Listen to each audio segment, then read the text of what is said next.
Good morning, welcome back to the channel. I hope you guys are all doing well.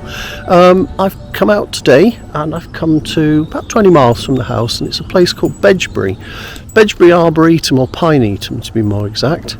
I came about a year ago, roughly the same time, autumn, and this is the national Pinetum. There's somewhere in the region of 4,000 to 5,000 different species of pines here. Amongst a lot of other deciduous trees, and it's also sort of, I think it's National Trust or it's Forestry Commission land around it. And I've come out with the bike, as you can probably tell if I flip you round. Here he is.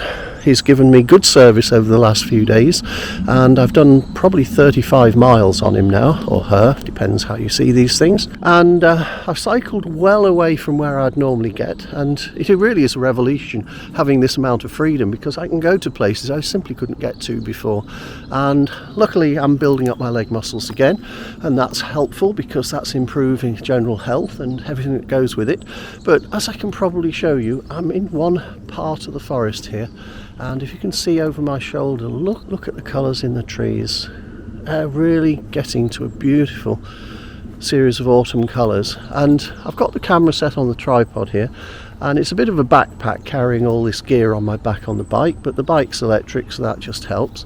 And if I spin you around, I'll show you what I've got, and I think this is really nice composition. What I've got here is a tree branch dangling down, and it's got a lot of what are they? They're not, well, they're also, I'll take you closer to have a look.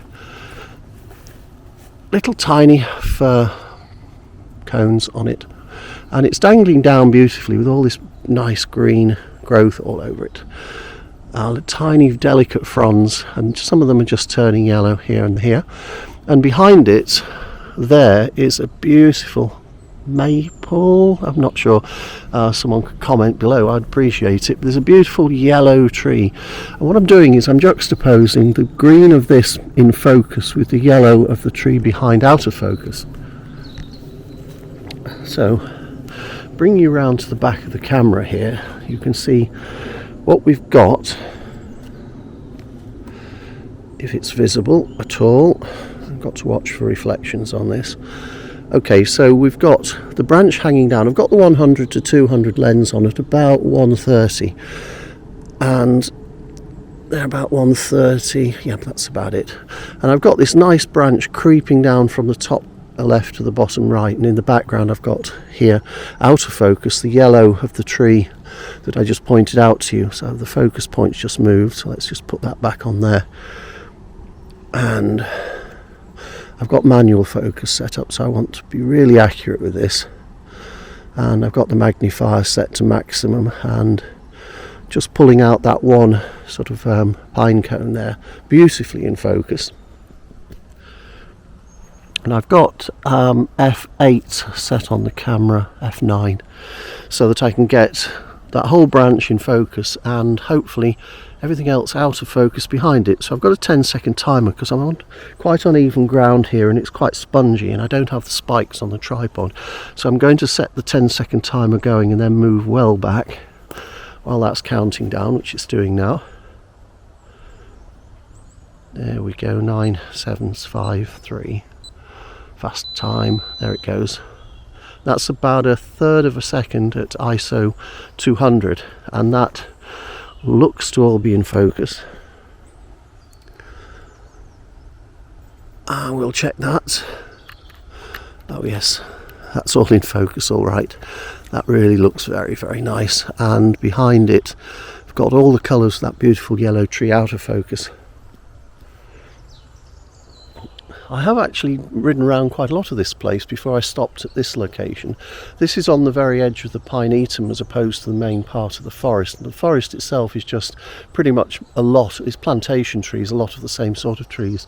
But on the edge here, I'm not allowed to cycle through the main part of the park, but around the edge we've got all of these individual trees. There's another one just over my shoulder here, somewhere around about there, which I've got the long lens on. I think I might like to get one or two of the branches of that tree against the very dark of the pine tree behind it, just the juxtaposition of the two sets of colours, and I think that really will work well. So I'll set that up and I'll try and get that shot as well while I'm here, and then I'll move on.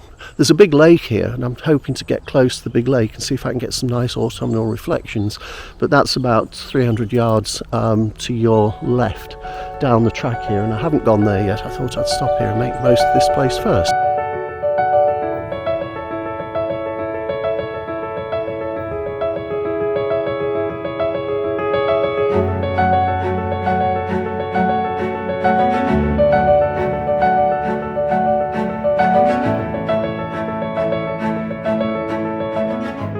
Well, for my second shot, I've decided to frame a small dwarf, well not dwarf, but a young monkey puzzle tree against the colours, which is a dark green colour, against the light yellowy orange branches and leaves of the tree directly behind it.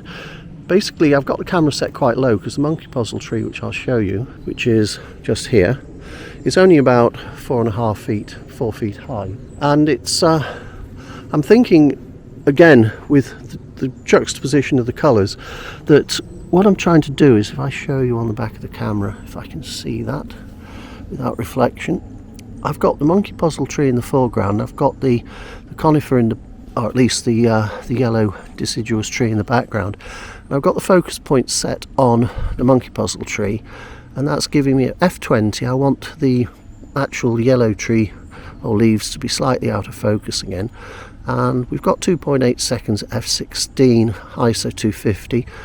I'll take that shot again with 10-second timer. The tripod is set. I think it might be interesting. I certainly am impressed with the tree behind it. It's really very vivid. It's standing out against everything else behind it, because everything else behind it, as you can see, is very dark green because it's evergreens, and this is just a deciduous tree, which if I walk you round it slightly, you can see. I'm not sure if there isn't a shot to be had from probably somewhere around here, and then we've got this little bit of growth coming up, this green piece of tree coming up, which is getting in the way of the framing. I was thinking that makes a nice framing there, sort of halfway up the trunk where the branches are coming out, and then the colour in the branches in the far distance. I think I'll go and get the camera and I'll try for that one as well.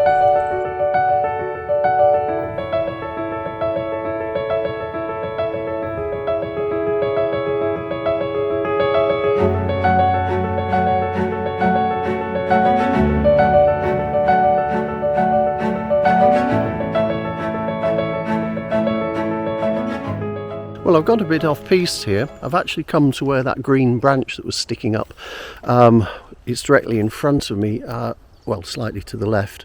I've got the tripod. This was getting in the way of the frame, so I've moved forwards and I've actually dropped back to about 140mm on the 100 to 200. And the shot I'm hoping to get here is pretty much this shot, where I've got the trunk of this deciduous tree here. I wish I knew what these trees were. Please someone tell me. I'll have to check them up later, probably put it in the titles. But I like the dark of the trunk and then the yellow of the vibrance of the leaves on the branches coming out to the left. And I've deliberately set this up so the branches are disappearing out of the left of the frame, bottom left and top right. That's with a view to balancing the shot up. I think a shot looks really bad if something that's leading your eye takes you out of the side of the frame rather than out at the top or bottom.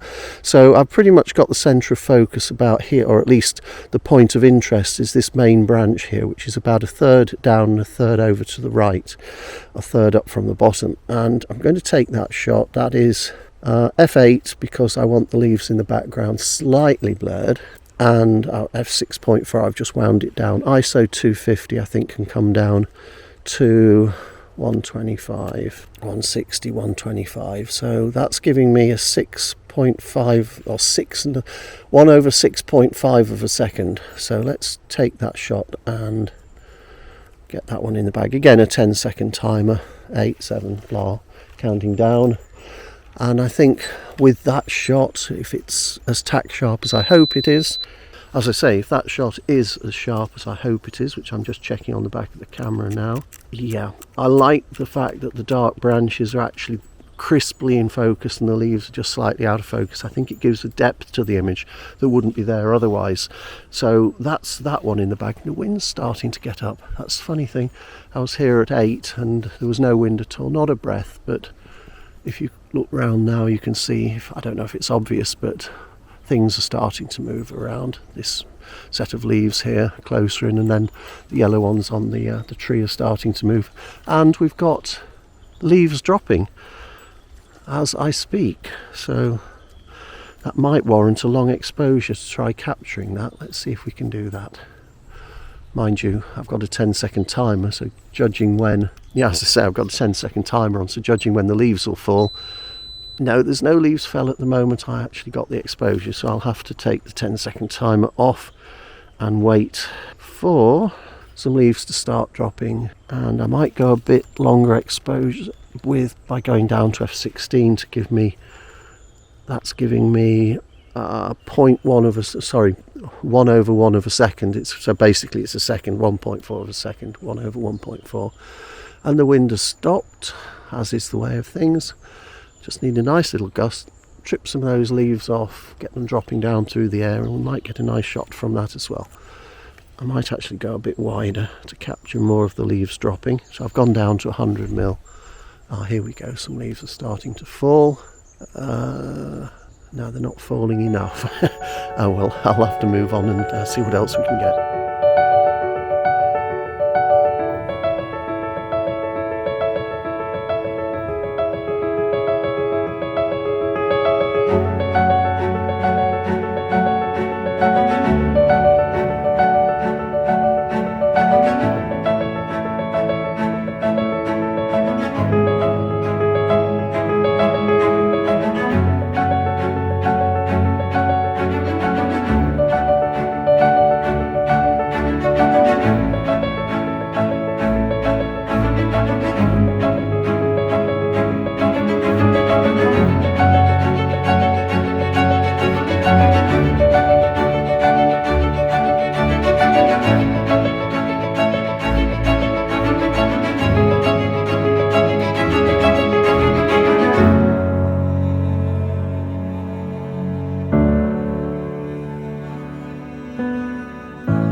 Well, the bike's given me the freedom to get to places I've never been to before, which I've said on several occasions, and I'm really enjoying that. But this tiny little sort of artificial dam here, with a bit of stagnant water, some autumn leaves in it, some reeds growing up and things, ferns around the edge, and in the distance some very interesting coloured trees. They've got almost an orangey brown bark on them. I'll show you what I mean. See, in the distance, see these two logs going across, then in the far distance some very, very orange looking trunks of trees. That seems to be common to quite a few trees. There's one over here as well. But what's interesting me here is the subtle colours of the leaves on the water down here, for instance, and the reflections. So I'm going to probably put a wide angle lens on and see if I can't include this broken tree leaning up against this dead tree here, and then all of those leaves in the distance. So let me get set up and I'll talk you through what I'm trying to do.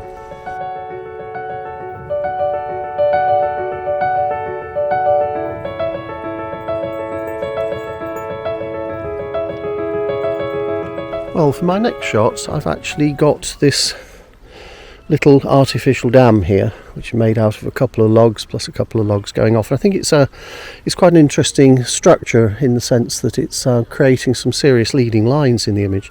So what I've done is I've got set up with the camera, and I've got the 32 to 64mm lens on, and I've framed it with the logs coming in from the left, the logs going off across the foot of the dam here, or base of the dam, whatever you want to call it, and then that tree that I was talking about that's fallen over, which I'm going to take a shot of in a minute in the distance. And I'm going to focus stack this because I want the logs to be in focus, and I also want the trees in the distance. So I'm going to take about 4 shots.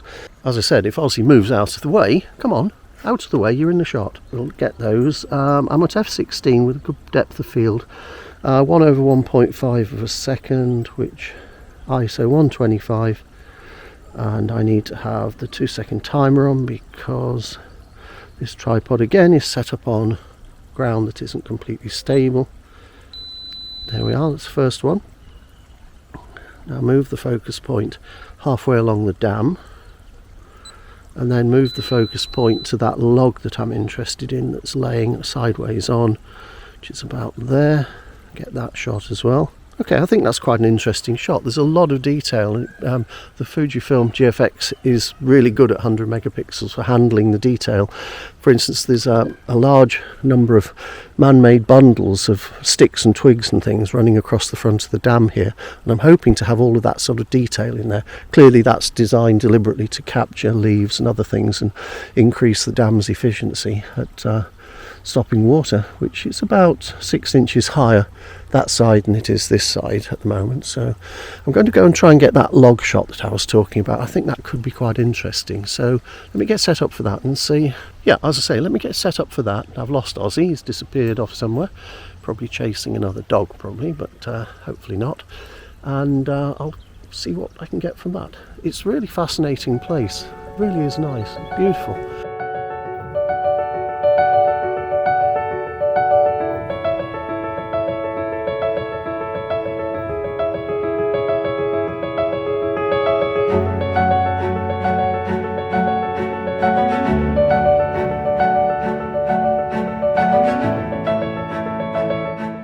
Well, I've got set up for the shot that I was hoping to get, and I'm quite pleased with it.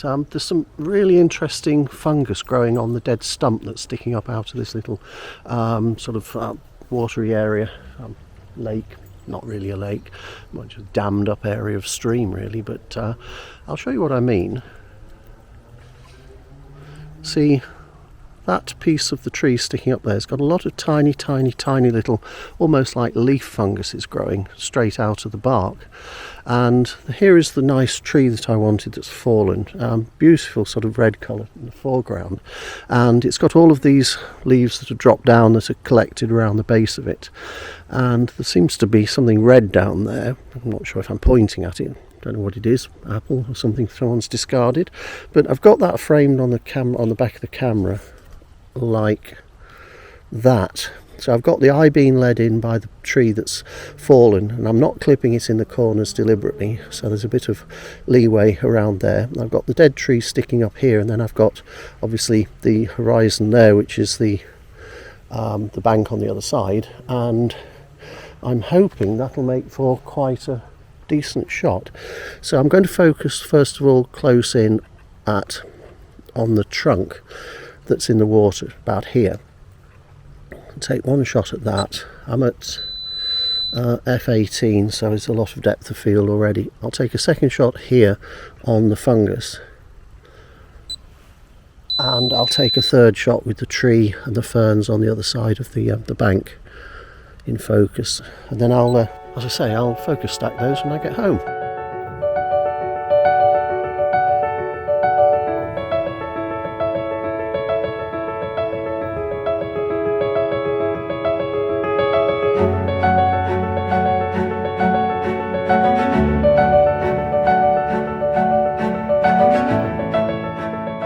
Very much for watching the video. If you liked it, please give it a thumbs up and consider subscribing to my channel, and click the notification icon and the bell, and you'll be able to be notified when I upload new videos.